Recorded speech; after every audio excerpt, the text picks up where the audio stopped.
Hello and welcome everyone to another episode in this series of Unlearning the Falsehoods, wherein we bust some myths and some lies that were told to us in our history textbooks all throughout schools.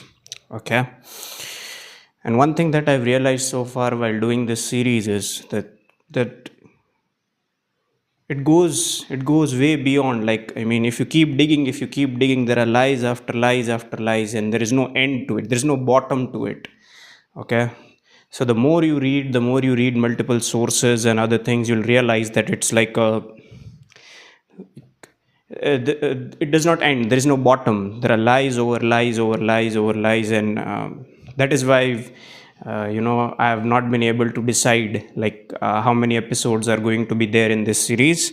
But that is not the point. Today we are going to discuss the rebellion of 1857.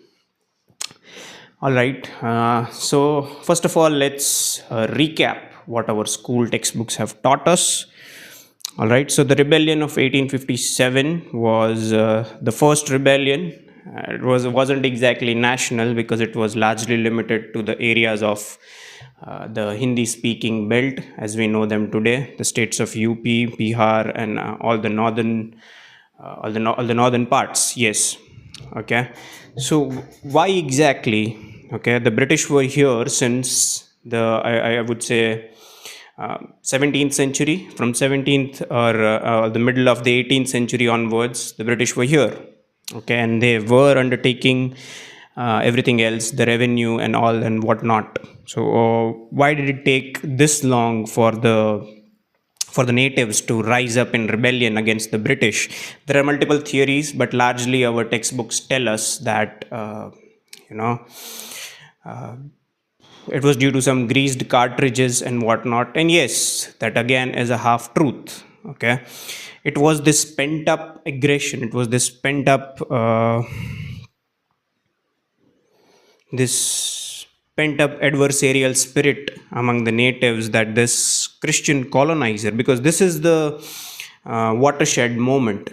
All right, it is being taught to us in our history textbooks that post 1857, after the rebellion of 1857, the British made they made a pact, or rather they made an announcement that from this point forwards we are not going to interfere with the faith and beliefs of the natives. Okay, this is what our textbooks tell us, that after this the British left the native faith and knowledge systems alone. But in this video we are going to bust that myth, that indeed it was not true. It is some sort of a malicious lie that was told to us by the Marxist and liberal historians. And we've already covered this in the previous videos, how Marxism as an ideology and how Marxist writers as a manifestation of that ideology, how did they provide some sort of a cushion to the converting aspect of the colonizer. Okay, so you can watch our past videos if you're not able to make a head or tail of this arguments that I'm going to make in this video. All right. So in the previous video, we spoke about in one of the previous videos, we spoke about some of the Charter Acts. Now, Charter Acts were the acts that were enacted by the Westminster to govern their activities, govern the activities of the East India Company. All right. So from 1813 onwards, state patronage, meaning the money was given by the British Crown to do what? To spread the faith of Christianity. Yes. All right. So from 1813 onwards, the missionary activities were going on in full throttle. They were converting people left, right, and center. Yes, they were doing that, but none of the history textbooks will tell you this, because we have to be secular. Okay. And being secular in our context means lying. So some other community does not feel offended. All right. So yes, post 1813 onwards, there was increased missionary activity, and our history textbooks tell us that after the rebellion, after learning from the rebellion of 1857, the British left the faith and the belief systems of the natives of Bharat alone, which is clearly not true, which I am going to demonstrate in this video. Yes, but first of all, we need to understand the aftermath of the rebellion. Okay, yes, the British were successful in quelling that protest or quelling that rebellion of 1857, but how exactly did they do it?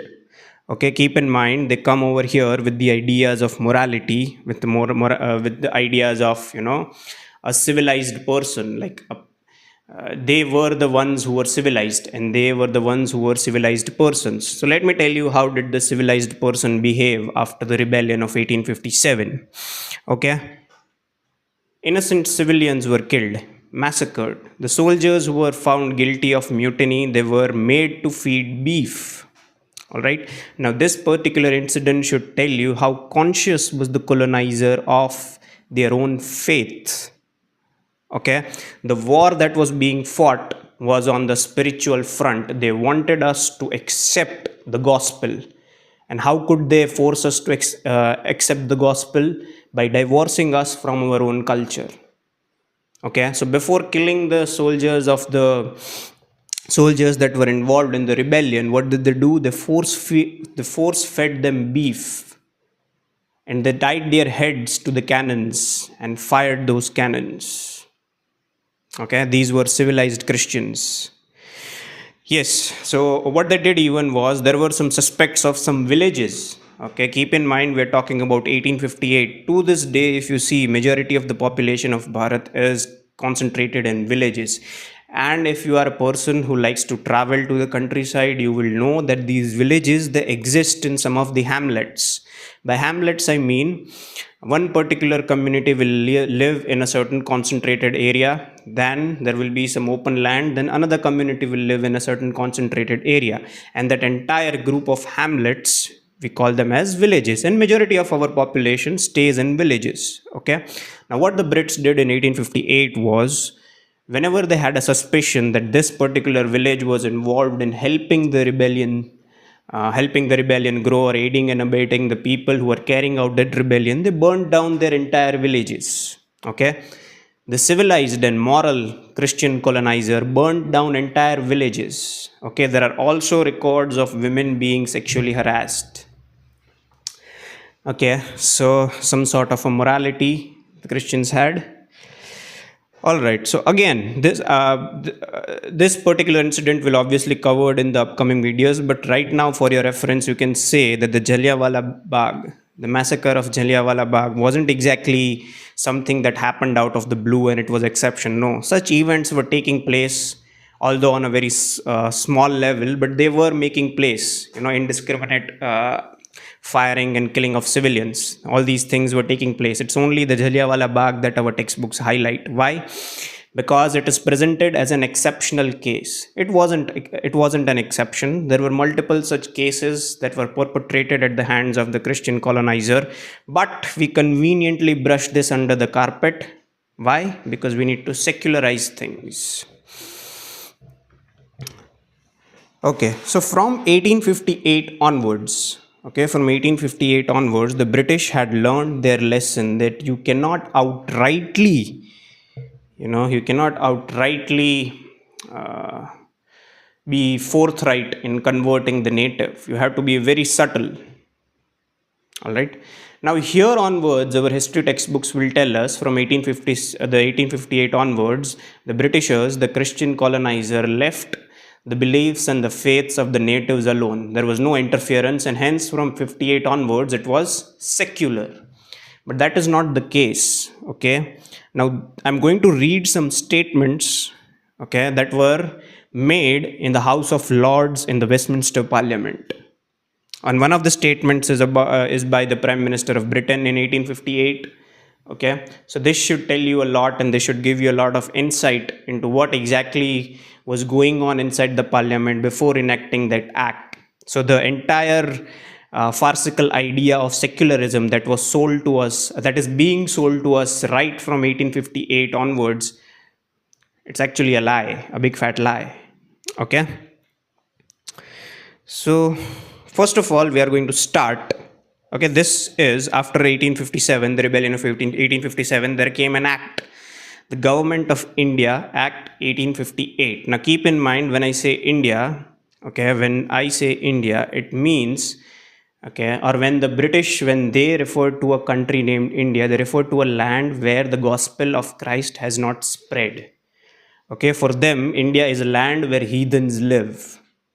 Okay, so yes, so this is a statement made by Archbishop of Canterbury in the House of Lords on 23rd July 1858. Okay, they were still in the process of enacting the Government of India Act of 1858, and these are his words. I'm not paraphrasing, I'm simply reading his words. Okay, let's see what his words have to say. Now I'm going to read, and let's see what sense can we make out of this.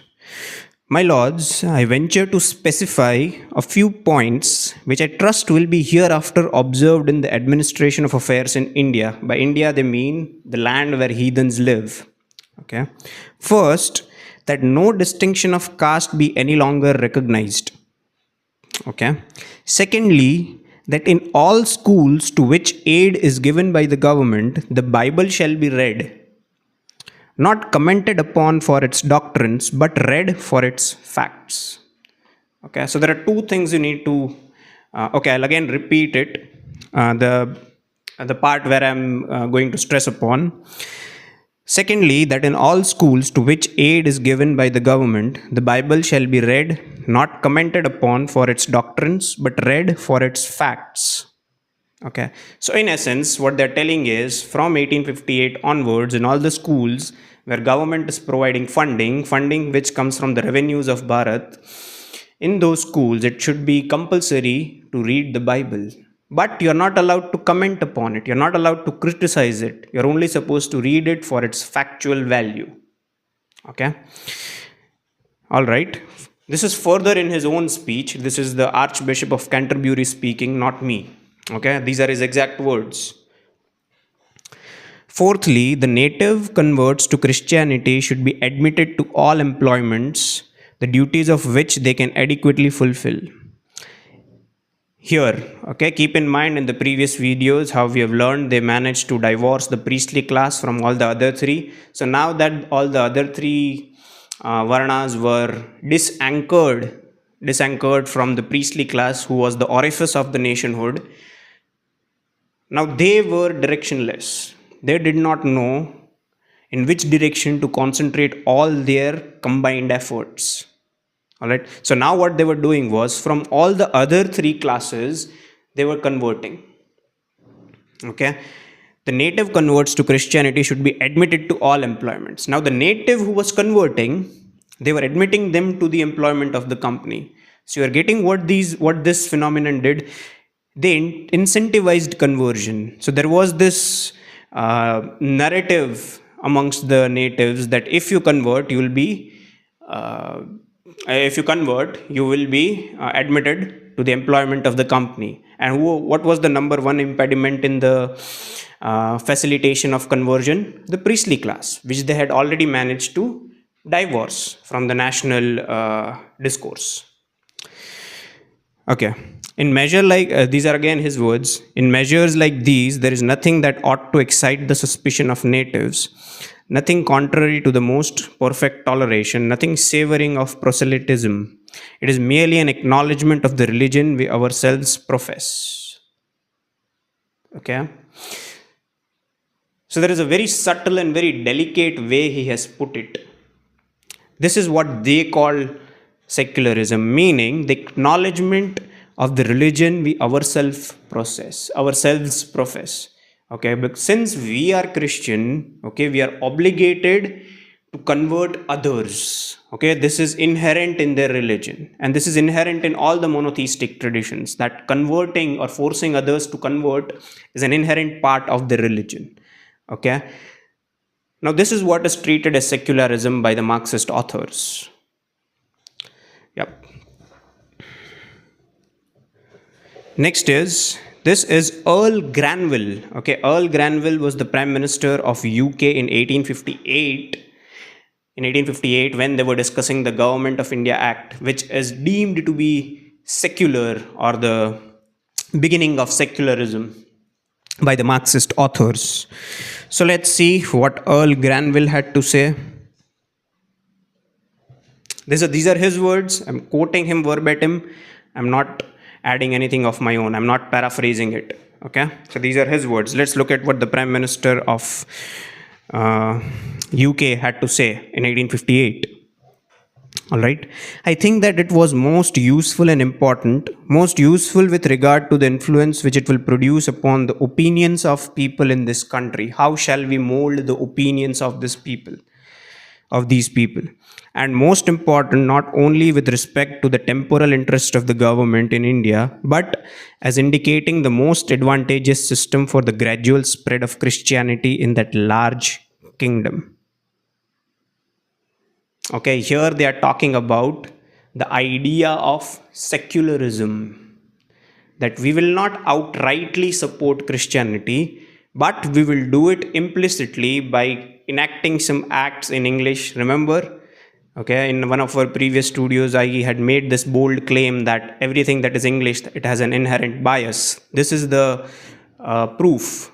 Okay, so what they were doing was the gradual spread of Christianity. What they will do is everything will be written in English. Hence, the bunch of the population there was not literate in English, so they will not able to decode it. So this will help in gradual spread of Christianity because nobody will realize it. And guess what? After learning this language, for I would say, if you count from 47 onwards, majority of our population now has grown accustomed to this language, so we understand things. If you really explore these things on the internet, look it up on the internet, these all are widely available. So this was the broad idea. This is the Prime Minister of Britain speaking in the Westminster. This is not me. Okay, so yes, most advantageous system for gradual spread of Christianity. It's not me speaking. So yeah, now the question that you might ask is, okay, everything points towards the fact that yes, indeed, it is widely debated in their parliaments, it is said by their prime ministers, it is said by their priests, archbishops, bishops of churches, that yes, indeed, the entire idea of the laws and everything else following from that was conversion. Okay, so these are the um, proofs that people in our country usually keep on asking. Okay, then why? The question that we might now ask is, why exactly were the efforts made to hyper secularize this? This inherently has a Christian nature, this inherently has a Christian flavor to it. Then why are we as people and we as nationals of Bharat are hell bent on secularizing things that are indeed not secular? Guess what? We are not. Okay, this was a narrative that was told to us by the, I would say, historians from 47 onwards. This was an idea that was sold to us. Okay, that majority of the people are thinking this way, hence you are supposed to think this way. Yeah, so there is no degree of truth to it, not even a single iota of it. All right, yes. So from 1857 onwards, these are the seeds that were sowed. Okay, and the Marxist historians, they have kept on watering this seed, and today it has germinated into a big plant. Okay, so yes, this was the larger idea of this video. Now, one very important thing before I end this video that I want to bring to your notice, and something that we will discuss extensively, okay, something that we will discuss extensively in the further parts of this video, further videos of this series, is the funding. Okay, now majority of you might have already seen this, this member of parliament who goes by the name of Shashi Tharoor.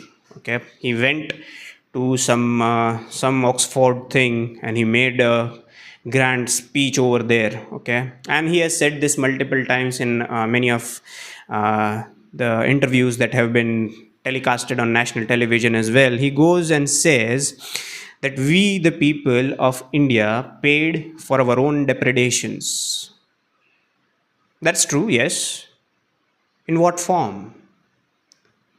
Okay, Shashi Tharoor might not have the gall to say this on national television, But we paid our depredations in what form? We financed these churches.